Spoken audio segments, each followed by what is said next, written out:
The train screeched against rusted rails, expelling a cloud of steam that dissolved into the cold morning air. Hannah Matthews gripped the handle of her leather suitcase tightly, her heart beating in an uneven rhythm between expectation and nervousness. Willow Creek Station stretched before her like an unfulfilled promise.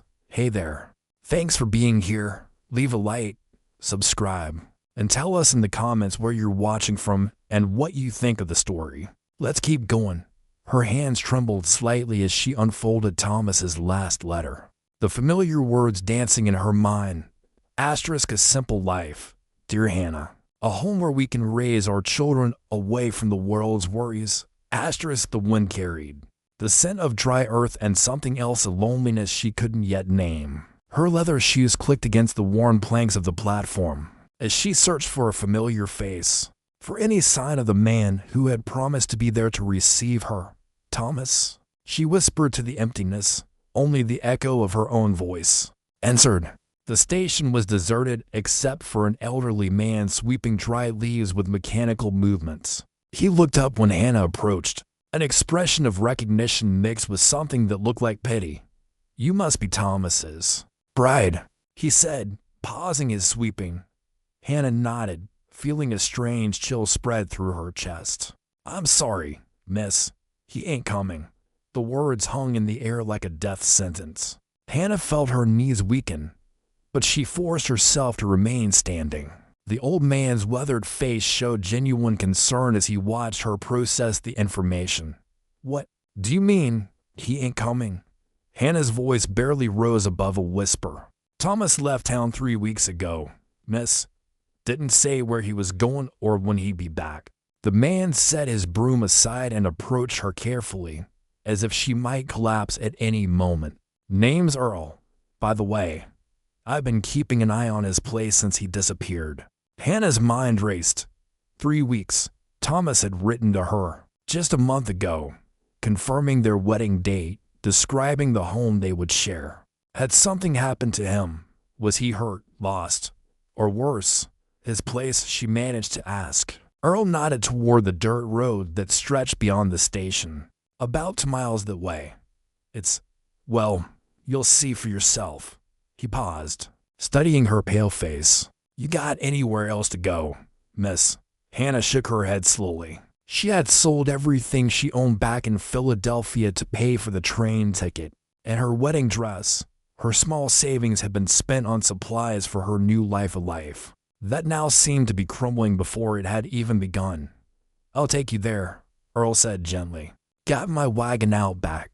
The ride to Thomas's property was bumpy and silent. Hannah clutched her suitcase and tried to make sense of what was happening. Through the dust kicked up by the horses' hooves, she could see the landscape, rolling hills covered in dry grass, scattered oak trees, and an endless sky that seemed both beautiful and intimidating. When they finally reached the house, Hannah's heart sank further. The small wooden structure looked abandoned, its paint peeling and shutters hanging at odd angles. The porch sagged slightly, and weeds had grown wild around the foundation. This wasn't the charming farmhouse Thomas had described in his letters. This is it, Earl said. Helping her down from the wagon, Hannah approached the front door with cautious steps. She knocked twice, though she already knew no one would answer. The sound echoed hollowly through what seemed to be an empty house, doors unlocked.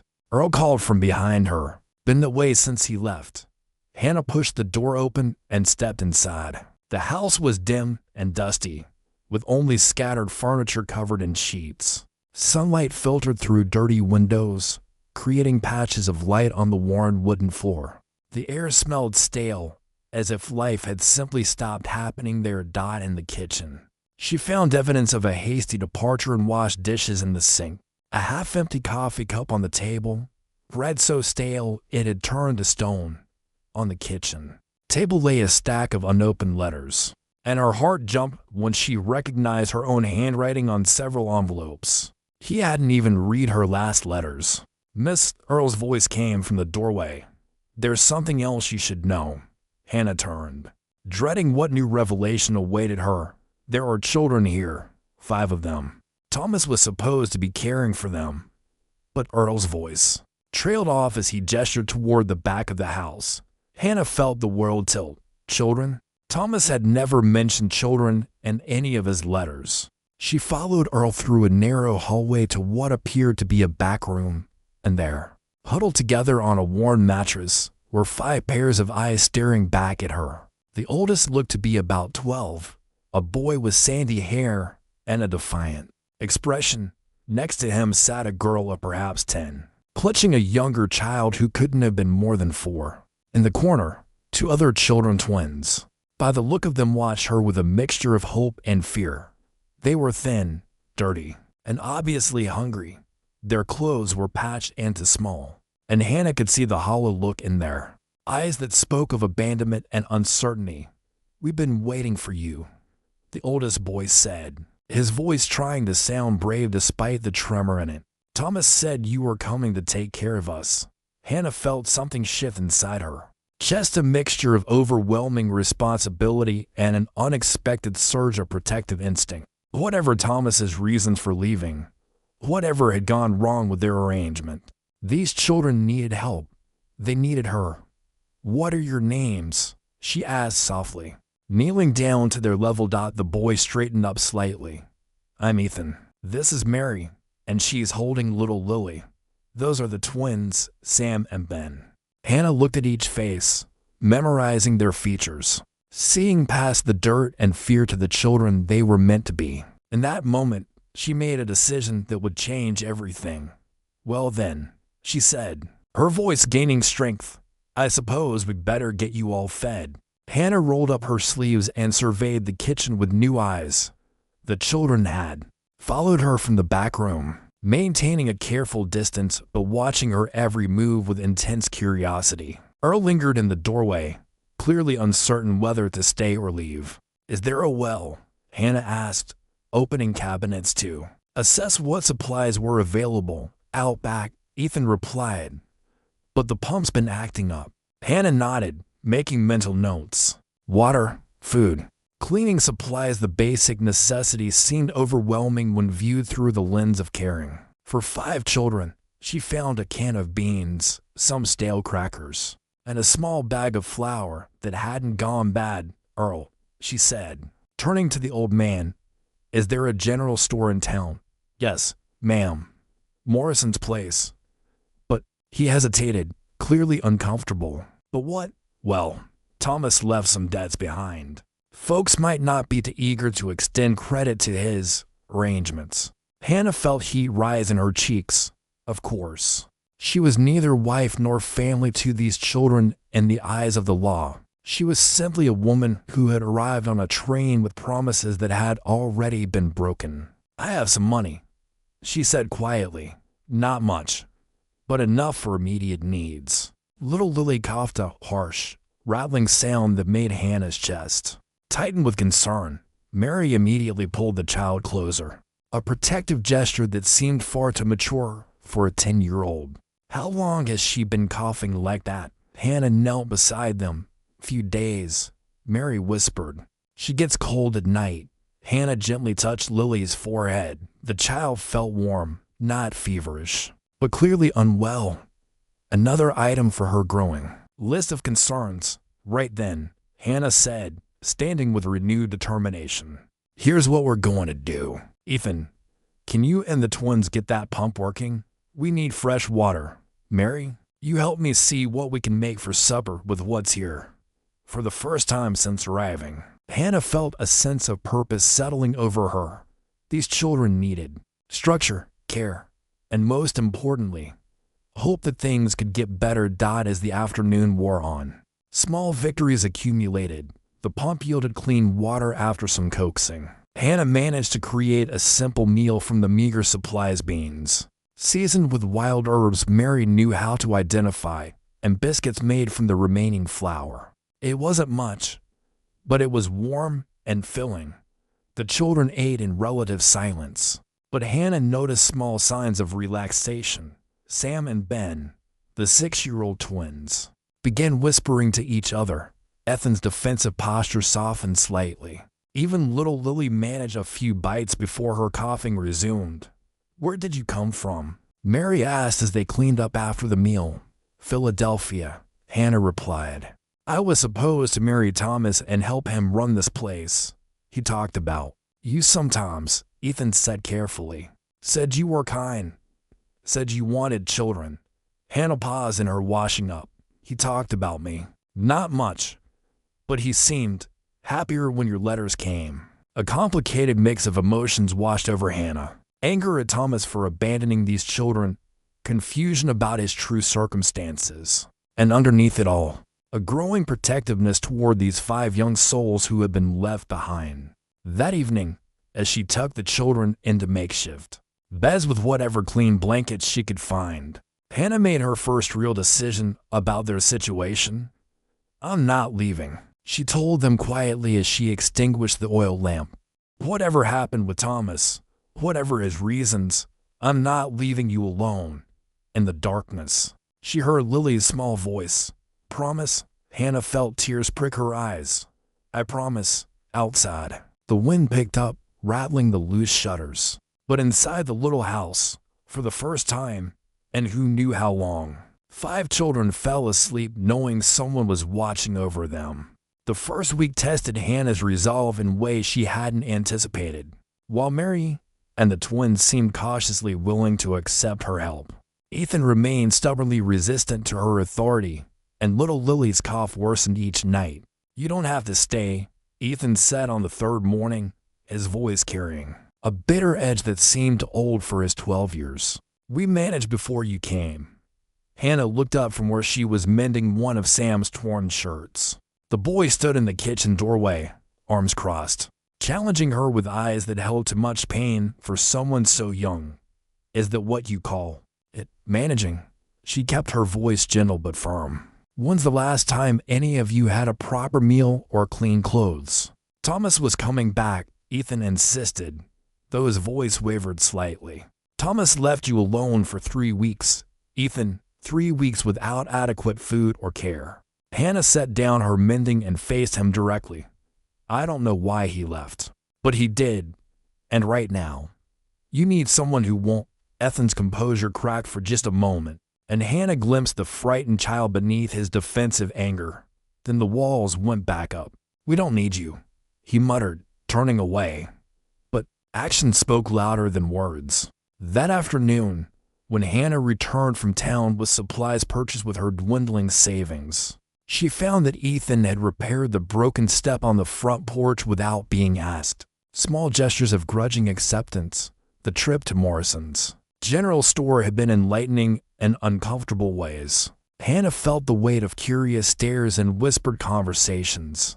As she moved through the aisles, the proprietor, Mr. Morrison, had been polite but clearly skeptical about her situation. You're the one who was supposed to marry Thomas Wheeler, he'd said, not really a question. I am. And now you're caring for those children he left behind. Hannah had straightened her shoulders. Yes, Morrison had studied her for a long moment before accepting her money for flour, sugar, fabric, and the precious bottle of cough syrup she hoped would help Lily. No credit extended, but no judgment passed either. That evening, as Hannah prepared a more substantial meal than they'd had in weeks, Mary approached her hesitantly. Miss Hannah, could you teach me to read better? Hannah's heart warmed. Of course.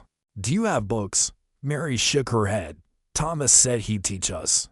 But she trailed off, not needing to finish. We'll start with what we have, Hannah promised. And I'll write to my friend in Philadelphia. She has children's books she could send. The breakthrough with Ethan came unexpectedly. Hannah woke one night to the sound of Lily's violent coughing and found Ethan already in the kitchen, heating water for steam to help the child breathe. She gets worse at night, he said without looking at Hannah. Thomas used to do this. Hannah joined him, working silently to prepare the remedy. Together, they sat with Lily until her breathing eased and she fell back into restless sleep. He really was coming back, you know, Ethan whispered in the darkness. At least, that's what he told us. I believe you, Hannah replied softly. But sometimes grown-ups make promises they can't keep, even when they mean to. Are you going to leave too? The vulnerability in his voice broke Hannah's heart. She reached out and gently touched his shoulder. No, Ethan, I'm going to stay, not because I have to, but because I want to. Because you five are the best thing that's happened to me since I arrived here. For the first time since she'd met him, Ethan didn't pull away from her touch. Really. In the morning, Hannah found a small bouquet of wildflowers on the kitchen table. Ethan's first real gesture of acceptance 2 weeks into her new life. Hannah established routines that began to transform the house from a place of abandonment into something resembling a home. Morning chores were divided among the children according to their abilities. Lessons happened around the kitchen table after lunch, and evenings were spent with Hannah reading aloud from the Bible or telling stories from her childhood in Philadelphia. The children responded to structure with surprising enthusiasm. Sam and Ben, the twins, proved to be natural helpers in the garden, their small hands perfect for planting seeds in the vegetable patch. Hannah had started behind the house. Mary showed an aptitude for numbers that impressed Hannah, while her reading improved daily with patient instruction. Even Lily, despite her persistent cough, began to show more energy. The cough syrup helped, but Hannah suspected the improvement had as much to do with regular meals and a warm, dry place to sleep as it did with medicine. Miss Hannah, Mary said one afternoon as they worked together preparing supper, do you think Thomas is ever coming back? Hannah paused in her stirring of the stew pot. It was a question she'd been dreading, partly because she didn't know the answer, and partly because she was no longer sure she wanted him to return. I don't know, sweetheart, but whether he does or not, we're going to be just fine. Together. That evening brought an unexpected visitor. Hannah answered a knock at the door to find a woman about her own age standing on the porch, well-dressed but with hard eyes and a tight mouth. You must be the woman Thomas was supposed to marry, the stranger said without preamble. I'm Hannah Matthews, and you are Catherine Wheeler, Thomas's wife. The words hit Hannah like a physical blow. Wife. The woman pushed past Hannah into the house, her eyes scanning the interior with proprietary interest. I've come for what's mine. Catherine continued. This house, the land, and whatever money Thomas left behind. Hannah felt the children gathering behind her, sensing tension even if they didn't understand its source. She kept her voice steady despite the turmoil in her chest. Thomas never mentioned a wife. Catherine laughed bitterly. I'm sure he didn't. We've been separated for 2 years, but we never divorced. That makes me his legal widow now that he's dead. Hannah's voice came out as barely a whisper. Found his body in a ravine about 50 miles north of here 3 days ago. Looks like his horse threw him. Catherine's tone was matter-of-fact, but Hannah caught a flicker of genuine sadness in her eyes. So you see, your little arrangement here is over. Hannah's mind raced. Thomas was dead. These children were truly orphaned now, and this woman had legal claim to everything they built together in the past few weeks. The children, Hannah said. What about the children? Catherine glanced at the 5 young faces peering around Hannah's skirts. Not my responsibility. Thomas took them in without my consent. They'll have to go to the county orphanage. No. The word came out more forcefully than Hannah intended. These children have been through enough. They're not going anywhere. They're not yours to decide about, Catherine replied coolly. I'll be back tomorrow with the sheriff to settle this matter properly. After Catherine left, Hannah sat at the kitchen table with her head in her hands. The children clustered around her, fear evident in their faces.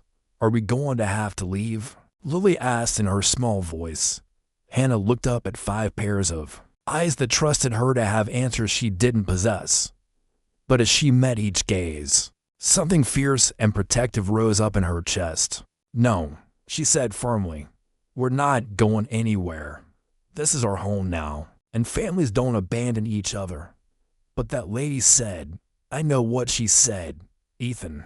But there are things more important than legal papers, and sometimes you have to fight for what matters most. That night, Hannah lay awake planning her next move. Knowing that tomorrow would bring the greatest test of her resolve yet, Hannah woke before dawn. Her mind already racing with possibilities, she dressed quietly and slipped outside to think. In the cool morning air, the garden she and the children had planted together was beginning to show green shoots tiny, symbols of hope breaking through the earth. She couldn't let Catherine destroy what they'd built here. When the children woke, Hannah gathered them around the breakfast table with unusual solemnity. "I need to tell you something important," she began. "The woman who came yesterday, Catherine, she was married to Thomas, and Thomas has died." Mary gasped. Covering her mouth with her hands, the twins moved closer together instinctively. Ethan's face went pale, but his jaw set with familiar determination. "What does that mean for us?" he asked. "Catherine thinks she has the right to this house and land. She wants to send you to an orphanage." Hannah reached across the table, taking as many small hands as she could hold. "But I won't let that happen. We're a family now, and families stick together." "How can you stop her?" Mary whispered. "I don't know yet, but I promise you, I will find a way." The sheriff arrived at noon with Catherine at his side. Sheriff Bradley was a kind-faced man in his 50s who clearly felt uncomfortable with his task. He tipped his hat to Hannah respectfully. "Miss Matthews, I'm sorry to disturb you, but Mrs. Wheeler here has made some claims that need sorting out." "Sheriff," Hannah replied calmly, "won't you both come in? The children are having their lessons." Inside, Catherine's eyes swept the transformed interior with obvious surprise. The house was clean and organized, with children's drawings pinned to the walls and the smell of fresh bread. From the morning's baking, the children sat around the table with slates and books, looking up with worried faces. "These children appear well cared for," Sheriff Bradley observed, removing his hat. "That's not the point," Catherine said sharply. "They're not her children, and this isn't her house." Hannah stepped forward. "Sheriff, might I ask what legal standing Mrs. Wheeler actually is regarding these children?" The sheriff shifted uncomfortably. "Well, that's complicated. They weren't legally adopted by Thomas, far as I know. No official guardianship papers either. So they're effectively orphans with no legal guardian." "That would be correct." Hannah's heart pounded, but she kept her voice steady. "Then I'd like to petition for guardianship. I've been caring for them. They're thriving, and they want to stay with me." Catherine's face flushed with anger. "You can't just decide to take someone else's children. They're not your children either," Hannah replied firmly and frankly. "Mrs. Wheeler, where were you when they were hungry and alone? Where were you when Lily was sick and needed medicine?" Sheriff Bradley looked between the two women, then at the children who were watching with wide, frightened eyes. "Miss Matthews," he said slowly, "guardianship proceedings take time and require proof of means to support the children.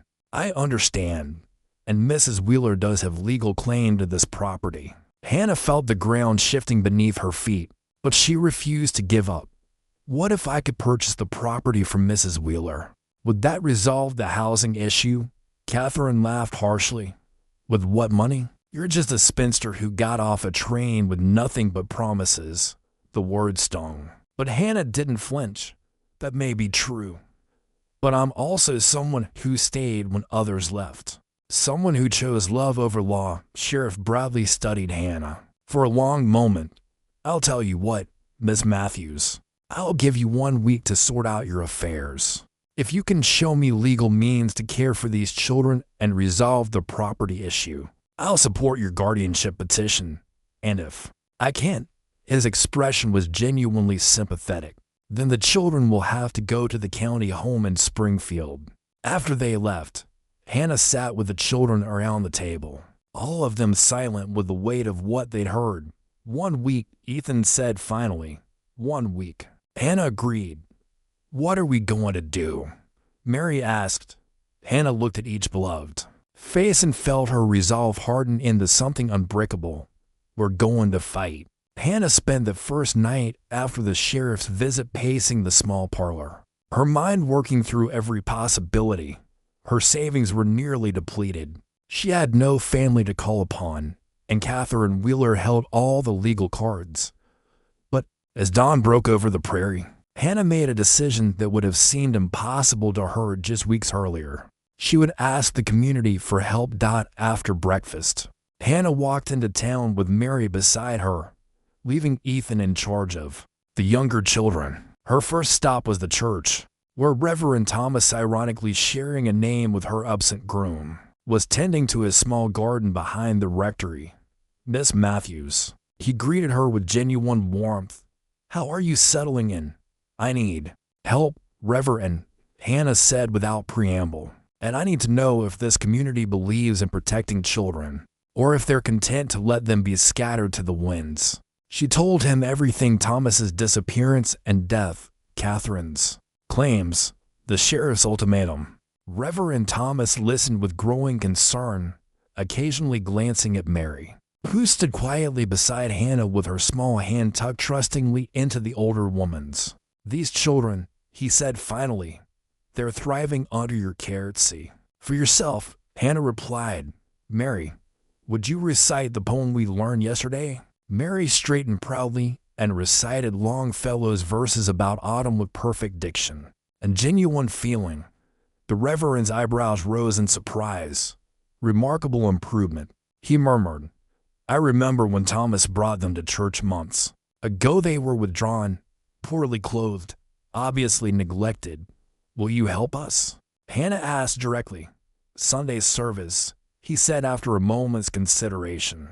"I'll speak to the congregation about Christian duty and the care of orphans. Some of these folks have been looking for a way to help but didn't know how." Their next stop was Morrison's General Store. Mr. Morrison was behind the counter, and Hannah noticed several other customers browsing the shelves perfect for her purposes. "Mr. Morrison," she said clearly, ensuring others could hear, "I'd like to place a large order for winter supplies for my family." "Your family?" Morrison's eyebrows rose. "The 5 children I'm caring for, Ethan, Mary, Lily, Sam, and Ben. They'll need warm clothing, extra blankets, and additional food stores for the cold months." One of the customers, Mrs. Henderson, turned toward them with interest. "Those are the Wheeler children, aren't they?" "The ones Thomas left behind. They're my children now," Hannah said firmly, "or they will be once the legal matters are settled." "Legal matters?" another customer inquired. Hannah saw her opportunity.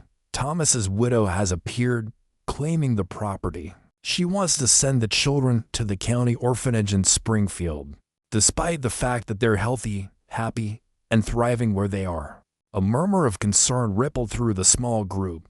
Mrs. Henderson stepped forward. "Miss Matthews, those children were in a terrible state before you arrived. My husband mentioned seeing them in town, thin as rails and timid as field mice. They look completely different now. Children belong with families, not institutions," added another woman, "especially when they're clearly being well cared for." Mr. Morrison cleared his throat. "Miss Matthews, about your order, I might be willing to extend some credit given the circumstances. That's very kind. But I couldn't consider it an investment in the community," he interrupted. "Those children are going to grow up to be fine citizens under your guidance. That's worth something." As they walked home, Mary slipped her hand back into Hannah's. "Are people really going to help us?" "I think they might be, sweetheart. Sometimes it takes a crisis to show people what really matters." That evening brought another surprise. A knock at the door revealed Earl, the station keeper, holding a small wooden box. "Found this in Thomas's things at the station," he said. "Been meaning to bring it by. Figured it might be important." Hannah opened the box with trembling fingers. Inside were papers, legal documents, property deeds, and at the bottom, an envelope addressed to her in Thomas's handwriting. Her heart raced as she unfolded the letter. Dated just 1 week before his death. Asterisk, "Dear Hannah, if you're reading this, something has happened to me. I need you to know the truth about why I left and what I prepared for you." Asterisk, Hannah's hand shook as she continued reading. The words revealing secrets that would change everything.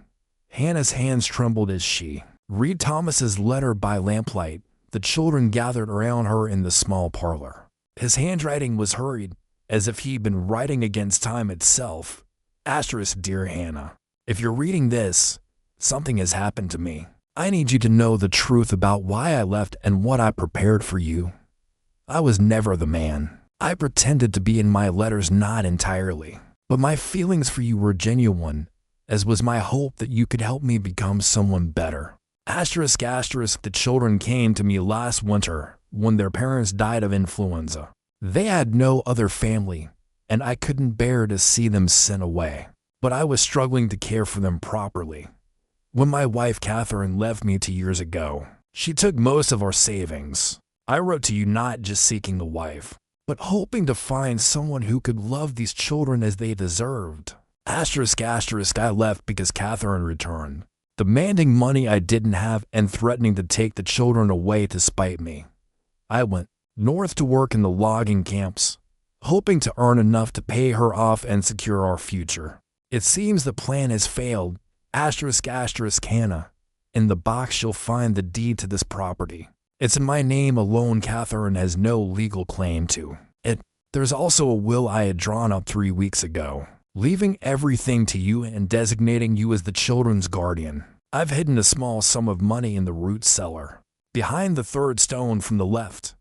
It isn't much, but it should help with immediate needs. If you choose to stay and care for these children, you have my eternal gratitude and blessing.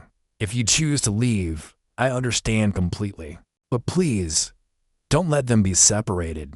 They've lost too much already. With deepest respect and hope. Thomas Wheeler. P.S. Lily's cough is from weak lungs. Dr. Peterson in the next county has medicine that helps if you can afford it. Hannah finished reading with tears streaming down her face. The children sat in stunned silence, processing this revelation about the man who had tried to care for them. He really did care about us, Mary whispered.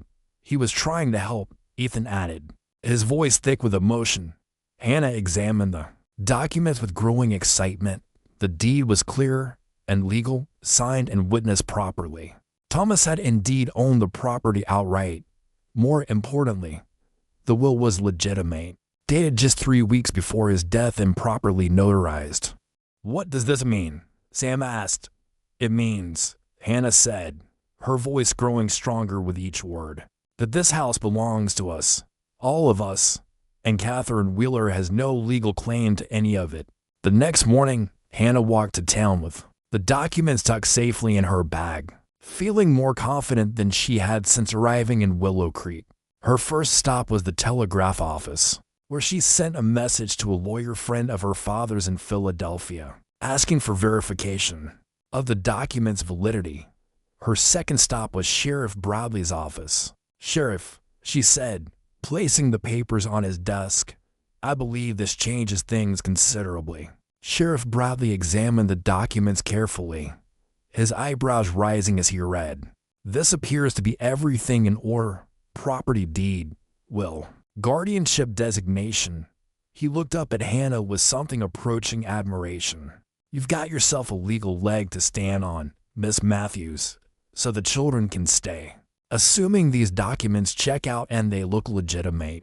To me, yes, the children can stay, and Mrs. Wheeler has no claim on the property. Hannah felt a weight lift from her shoulders that she hadn't realized she'd been carrying. When will you know for certain?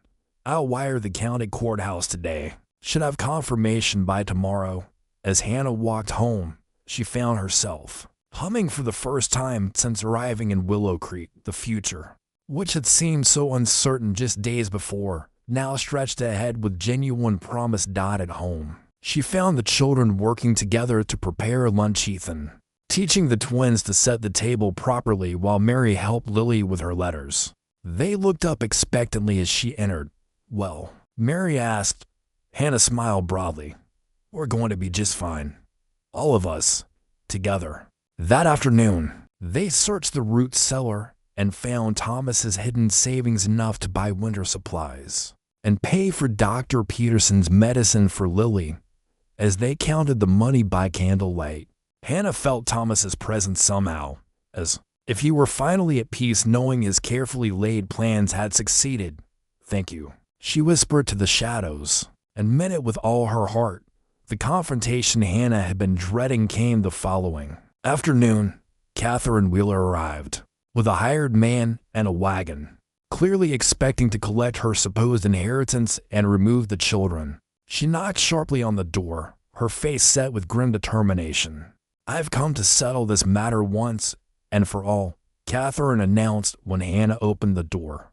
"The sheriff said you had some papers, but I have my own legal counsel." Now, Hannah stepped aside to let Catherine enter, noting how the woman's eyes swept the transformed interior with obvious surprise. The house was warm and welcoming, filled with the sounds and sense of a thriving household. Lily was curled up on the sofa with a picture book, her cough much improved thanks to Dr. Peterson's medicine. The twins were building something elaborate, with wooden blocks near the fireplace.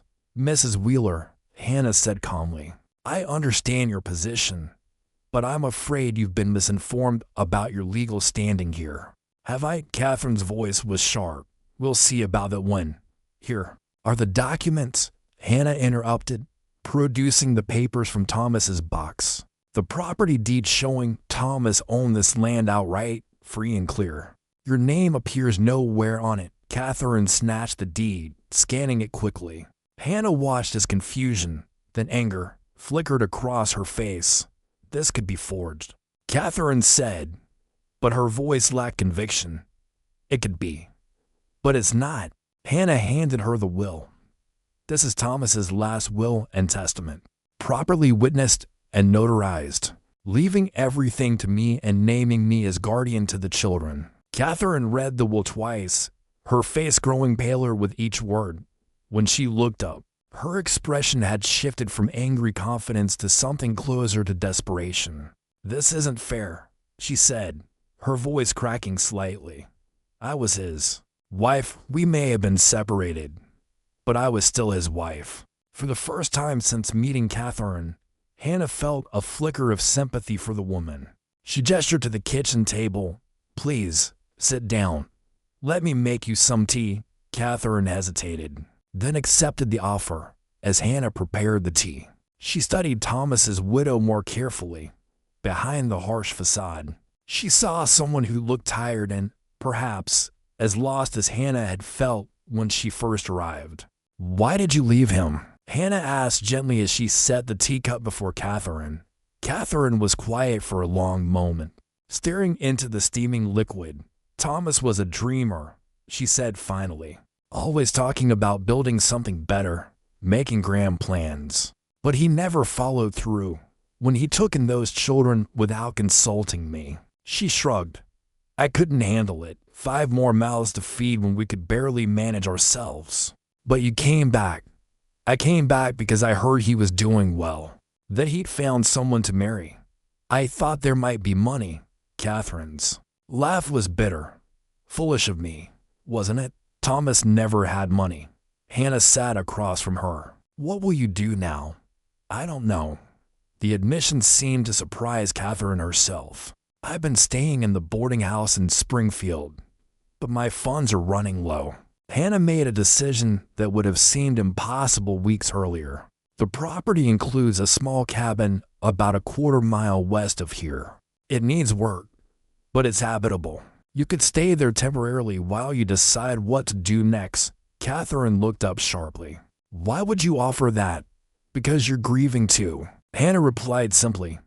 "And because Thomas cared about you once. That means something." The two women sat in silence for several minutes. Finally, Catherine spoke. "Those children, they look healthy, happy. They are. I never wanted children of my own," Catherine admitted. "I never understood Thomas's need to save every lost soul he encountered." "That's all right. Not everyone is meant to be a parent." Catherine finished her tea and stood. "I'll need to think about your offer." "Of course. Take all the time you need." At the door, Catherine paused. "For what it's worth, Miss Matthews, I think Thomas would be pleased with how things turned out. The children needed someone like you."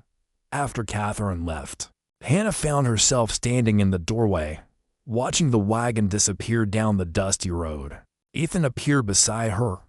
Is she going to cause more trouble? Hannah put her arm around his shoulders.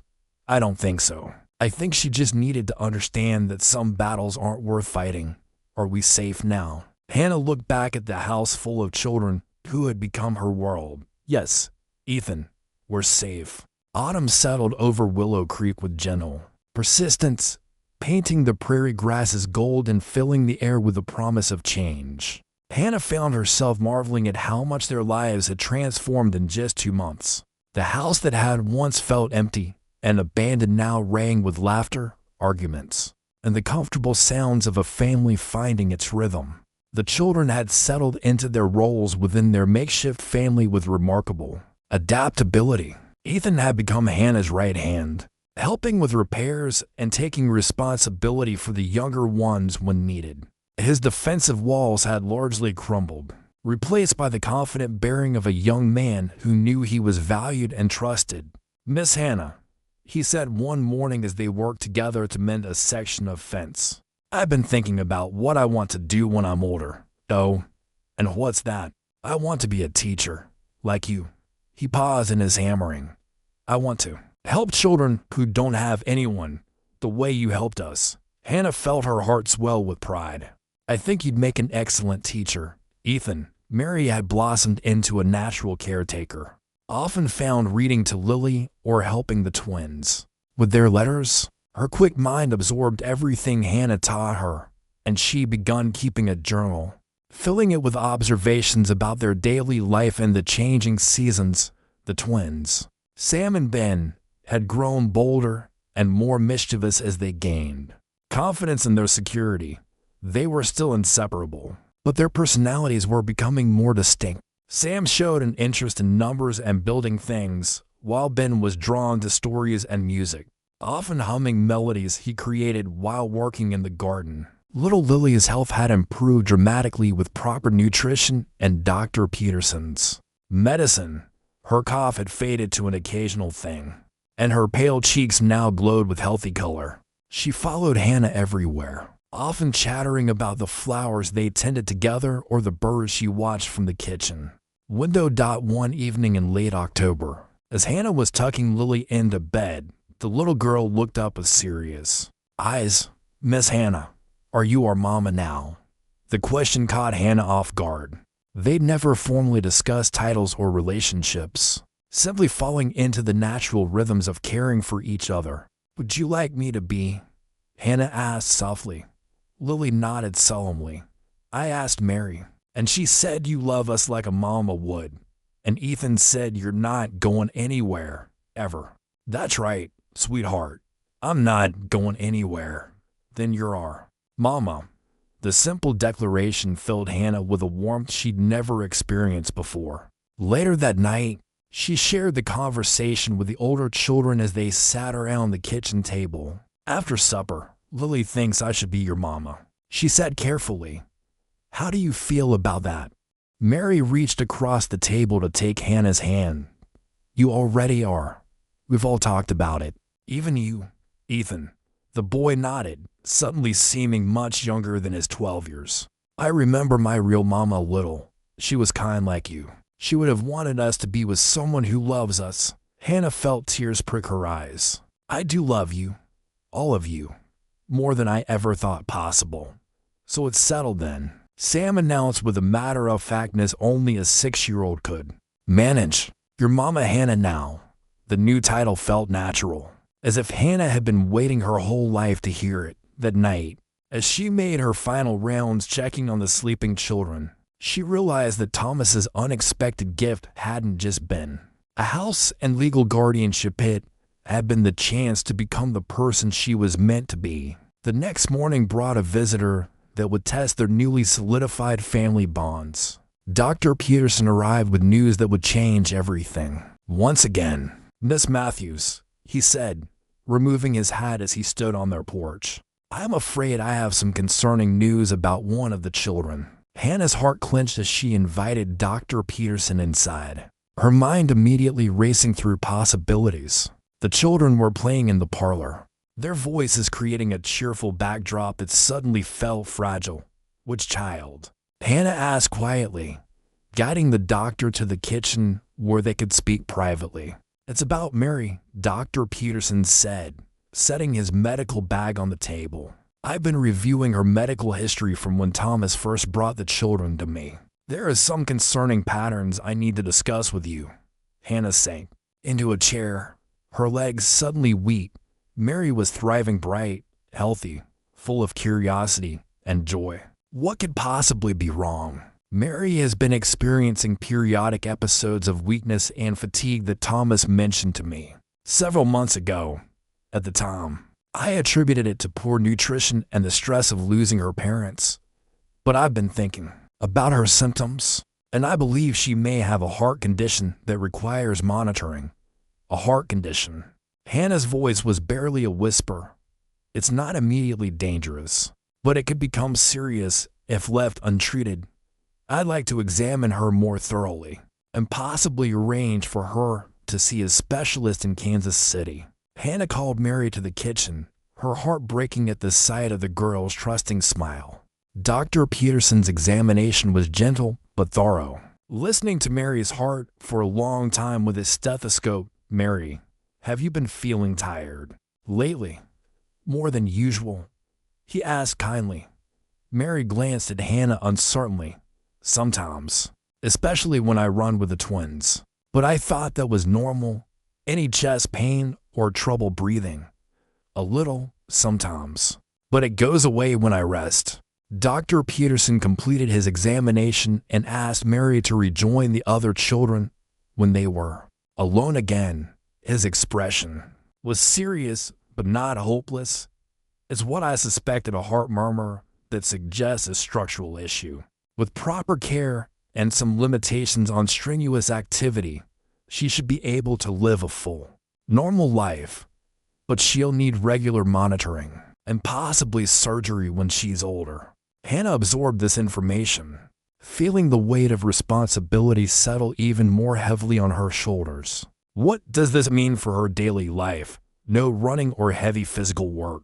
She should rest when she feels tired, and she'll need to see the specialist within the next month. That evening, Hannah gathered the family around the kitchen table to explain Mary's condition. She watched their faces carefully, seeing the mix of concern and confusion as they processed the news. "Does this mean Mary is going to die?" Lily asked with the blunt honesty of a 4-year-old. "No, sweetheart," Hannah said firmly. "It means Mary has a heart that needs extra care, like how your lungs needed special medicine. We're going to take very good care of her." Mary herself seemed the least concerned of anyone. "Will I still be able to help with lessons and cooking?" "Of course. You'll just need to rest more and let others do the heavy work," Ethan spoke up. "We can all help more. Mary shouldn't have to worry about chores. I can read to Lily instead of Mary when she needs to rest," Sam offered. "And I can help with the garden," Ben added. Hannah watched her children rally around their sister with fierce protectiveness and felt a surge of pride. This was what family meant, supporting each other through difficulties, adapting to meet everyone's needs. The next few days brought adjustments as they learned to accommodate Mary's condition. Hannah wrote to her contact in Philadelphia, asking for help finding the best heart specialist in Kansas City. The community, when they learned of Mary's situation, responded with typical Prairie generosity. Mrs. Henderson organized a fundraising effort, and Reverend Thomas announced special prayers for Mary's health. Through it all, Mary maintained her cheerful disposition, adapting to her limitations with remarkable grace. One evening, as Hannah tucked her into bed, Mary looked up with serious eyes. "Mama Hannah, are you worried about me?" Hannah sat on the edge of the bed, smoothing Mary's hair. "I worry because I love you, but I'm not afraid. We're going to make sure you get the best care possible." "Good, because I have too much to learn still, and I want to help Ethan become a teacher someday." Hannah smiled, marveling at this child's resilience and wisdom. "I think that sounds like an excellent plan." As autumn deepened toward winter, the family found their new rhythm. one that accommodated Mary's needs while maintaining the joy and warmth that had become their hallmark. The first snow of winter arrived early, blanketing Willow Creek in pristine white that transformed their little homestead into something magical. Hannah stood at the kitchen window, watching the children build a snowman under Ethan's careful supervision, making sure Mary didn't overexert herself. Their trip to Kansas City the previous month had brought encouraging news. The heart specialist, Dr. Richardson, confirmed Dr. Peterson's diagnosis but assured them that with proper care and eventual surgery, when Mary was older, she could live a completely normal life. The fundraising efforts from their community had covered most of the medical expenses, leaving Hannah deeply moved by the generosity of neighbors who had once been strangers. A knock at the door interrupted her peaceful moment. Hannah opened it to find a young woman standing on the porch, holding a bundle that moved slightly in her arms. The woman looked exhausted, her thin coat inadequate against the cold wind. "I'm looking for Hannah Matthews," the woman said, her voice barely audible over the wind. "That's me. Please, come in out of the cold." The woman stepped inside, and Hannah could see she was probably no more than 20, with hollow cheeks and desperate eyes. The bundle in her arms stirred, and Hannah realized it was a baby. "My name is Sarah Miller," the woman said, her voice shaking from more than just cold. "I heard in town that you help children who need homes." Hannah guided Sarah to a chair by the fire, automatically reaching for the baby when it began to fuss. The infant couldn't have been more than a few months old, with fine dark hair and eyes that seemed wise for such a small face. "This is my son, David," Sarah continued, tears beginning to flow. His father left when he found out I was expecting. I've been trying to manage on my own, but I lost my job at the textile mill, and I can't take care of him properly." Hannah rocked the baby gently, feeling the familiar tug in her heart that had drawn her to the 5 children who were now hers. "Sarah, what exactly are you asking?" "I'm asking if you would take him, raise him. I know it's a terrible thing to ask, but I've watched you with those children in town. I've seen how they look at you, how happy they are.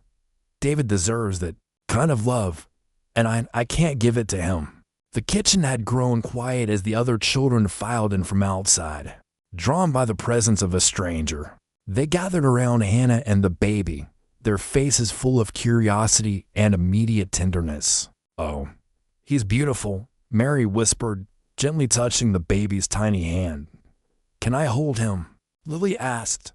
Hannah looked at Sarah, seeing the anguish in the young woman's face. "Sarah, have you eaten today?" Sarah shook her head, unable to speak. "Ethan, would you please heat some soup? And Mary, could you prepare the spare room? Sarah needs rest and warm food before we discuss anything further."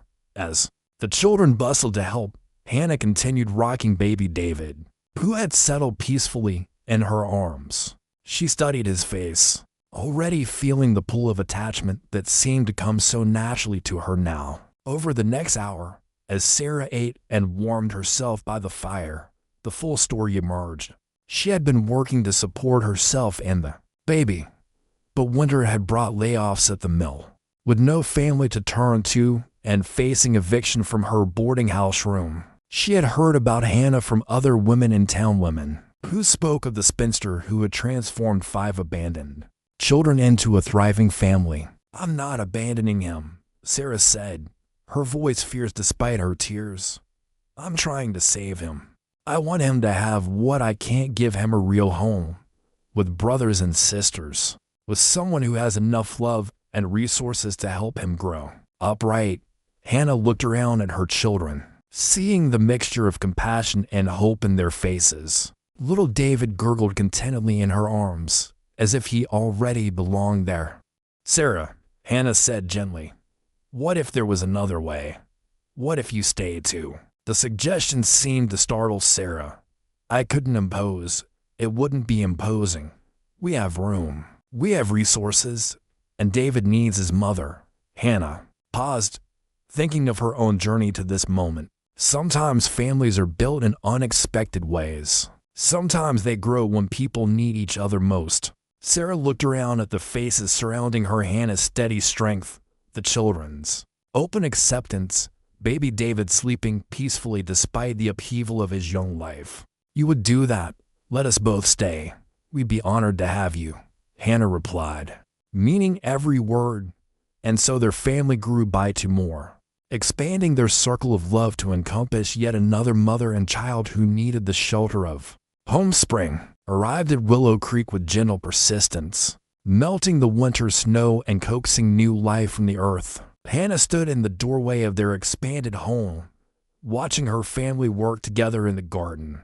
The sight filled her with a contentment she had never imagined possible. When she first stepped off the train 8 months ago, Sarah had proven to be a natural addition to their household. Her experience with textile work had made her invaluable in mending clothes and teaching the children practical skills.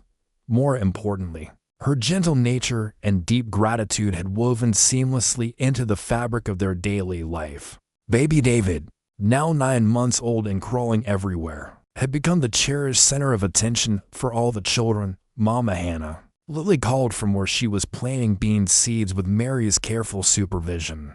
"David is trying to eat the dirt again," Hannah laughed, walking over to scoop up the baby who grinned at her with muddy fingers. "That's what babies do, sweetheart. They explore the world by tasting it." The morning's peaceful routine was interrupted by the arrival of a familiar wagon. Sheriff Bradley climbed down with a serious expression that immediately set Hannah on alert. Behind him, she noticed a well-dressed woman she didn't recognize. "Miss Matthews," the sheriff said, tipping his hat. "I hope you don't mind the intrusion. This is Mrs. Elizabeth Hartwell from the County Children's Services. She's here for the annual welfare check on the children." Hannah felt her stomach tighten, but she maintained her composure. "Of course. We're always happy to show how well the children are doing." Mrs. Hartwell was a stern-looking woman in her 50s, with sharp eyes that seemed to catalog every detail. She spent the morning interviewing each child separately, examining their living quarters, reviewing their educational progress, and observing their interactions with Hannah and each other. "The older boy, Ethan," Mrs. Hartwell said as she and Hannah sat in the parlor after lunch. "He's remarkably well-spoken and mature. His reading and arithmetic skills are quite advanced. He is a bright child with natural leadership abilities," Hannah replied. "I believe he has a real future in education." "And the girl, Mary? I understand she has health concerns, a heart condition that's being monitored by specialists. She's thriving within appropriate limitations." Mrs. Hartwell made notes in her ledger. "The younger children appear healthy and happy. Their educational progress is impressive." She paused, looking directly at Hannah. "I must ask about the recent additions to your household. Miss Miller and her infant aren't part of the original guardianship arrangement." Hannah chose her words carefully. "Sarah and David needed help, and we had room to provide it. Sarah contributes significantly to the household and is an excellent mother to her son. Are you seeking to formalize any additional guardianship arrangements?" "Not at this time. Sarah is David's mother and fully capable of caring for him. She simply needed temporary assistance during a difficult period." Mrs. Hartwell spent another hour reviewing documents and observing the children's afternoon lessons. When she finally prepared to leave, her expression had softened considerably. "Miss Matthews," she said as they stood on the porch, "I've conducted many such visits over the years. I've rarely seen children who are so genuinely content and thriving. Whatever you're doing here, it's working. We love each other," Hannah said simply. "Everything else follows from that, indeed." Mrs. Hartwell climbed into the wagon beside Sheriff Bradley. "I'll be recommending to the county that this arrangement continue indefinitely. These children couldn't ask for a better situation." That evening, as Hannah tucked each child into bed, she reflected on the journey that had brought them all together. From Thomas's broken promises had come something far more valuable than she had ever dared to hope for. "Mama Hannah," Mary said as Hannah smoothed her blankets, Mrs. Hartwell asked me if I was happy here. What did you tell her? I told her I couldn't imagine being anywhere else. This is home. Hannah kissed Mary's forehead. Yes, sweetheart. This is home as she made her final rounds, checking on sleeping children and ensuring the house was secure. For the night, Hannah paused at the window overlooking their small cemetery where Thomas rested. She had placed a simple marker there, with words that captured the truth of what he had given them all. Thomas Wheeler, he brought love where it was needed most. Tomorrow would bring new challenges, new opportunities to grow and love and build their life together. But tonight, Hannah Matthews mothered the 6 children who had chosen her as surely as she had chosen them, was exactly where she belonged. 1 year after Hannah Matthews first stepped off the train at Willow Creek Station, she stood in the same spot, but everything had changed. This time, she wasn't alone. Ethan and Mary flanked her sides while the twins chased each other around the platform, their laughter echoing across the prairie. Sarah sat on a nearby bench, bouncing baby David on her knee, while Lily picked wildflowers that grew along the track. They had come to meet the afternoon train, not because they were leaving, but because they were expecting someone new. Are you nervous, Mama Hannah? Mary asked, slipping her hand into Hannah's. A little, Hannah admitted, but it's a good kind of nervous. The train approached with its familiar whistle and cloud of steam. As passengers began to disembark, Hannah scanned the faces until she spotted the one she was looking for, a young woman about her own age, carrying a worn carpet bag and looking around uncertainly. Miss Clara Jensen? Hannah called out. The woman turned, relief flooding her face. Miss Matthews? Hannah stepped forward with a warm smile. Please, call me Hannah, and welcome to Willow Creek. Clara had written to Hannah 2 months earlier, having heard about their household through a network of women seeking opportunities in the West. She was a teacher from Ohio, recently widowed, looking for a fresh start and a chance to make a difference. Hannah had corresponded with her extensively before extending an invitation to join their growing family.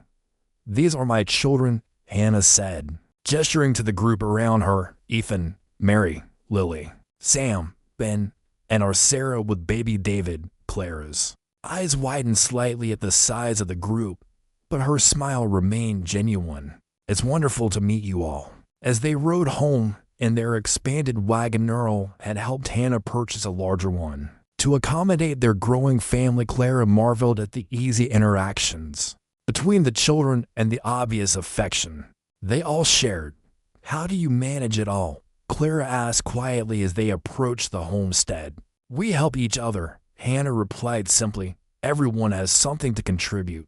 Everyone's voice matters, and we face challenges together. The house that greeted them was no longer the abandoned, empty structure Hannah had first encountered. Fresh paint gleamed on the expanded walls they had added to more rooms with the help of neighbors, and the garden flourished with vegetables and flowers. A new sign hung by the gate: the Matthews home. All who need family are welcome. That evening, as they sat around the dinner table sharing stories and planning Clara's integration into their household and the local school system, Hannah reflected on the unexpected turns her life had taken. She had come to Willow Creek seeking one kind of family and had discovered something far richer and more complex. I have an announcement, Ethan said during dessert, his voice carrying the excited nervousness of a young man on the verge of big decisions. I've been corresponding with the Teachers College in Kansas City. They've accepted me for their program starting this fall. Hannah felt her heart swell with pride and a touch of sadness. Her first child was ready to spread his wings. That's wonderful, Ethan, she said. We're so proud of you. I'll come back, he said quickly. After I graduate, Willow Creek needs good teachers, and this will always be my home. Of course it will, Hannah assured him. Home isn't a place you leave behind, it's something you carry with you and return to when you need it most. Later that night, Hannah sat on the front porch with Sarah and Clara, watching fireflies dance in the summer twilight. Baby David slept peacefully in Sarah's arms while the older children played a quiet game of tag in the yard. Do you ever wonder what would have happened if things had gone according to your original plan? Sarah asked if Thomas had been here when you arrived. Hannah considered the question seriously. Sometimes, but I think this was always meant to be my path. Thomas's letters brought me here, but his absence allowed me to become who I was supposed to be. A mother to the motherless, Clara observed softly. A family to the familyless. Hannah corrected gently, including myself, as the stars appeared overhead. Hannah felt a profound sense of completion.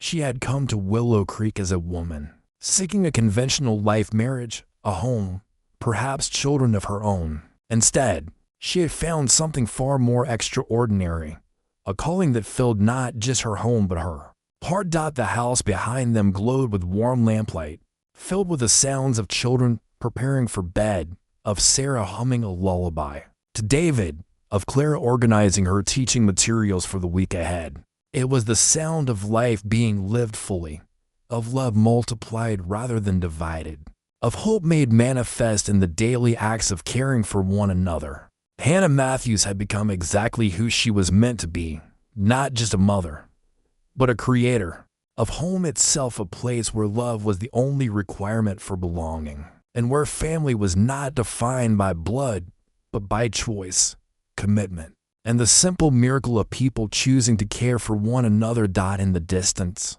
a train whistle echoed across the prairie, carrying new souls toward their own unexpected destinies, just as one had carried her to hers. Thanks for watching. Don't forget to like, subscribe, and share your thoughts in the comments. See you in the next story.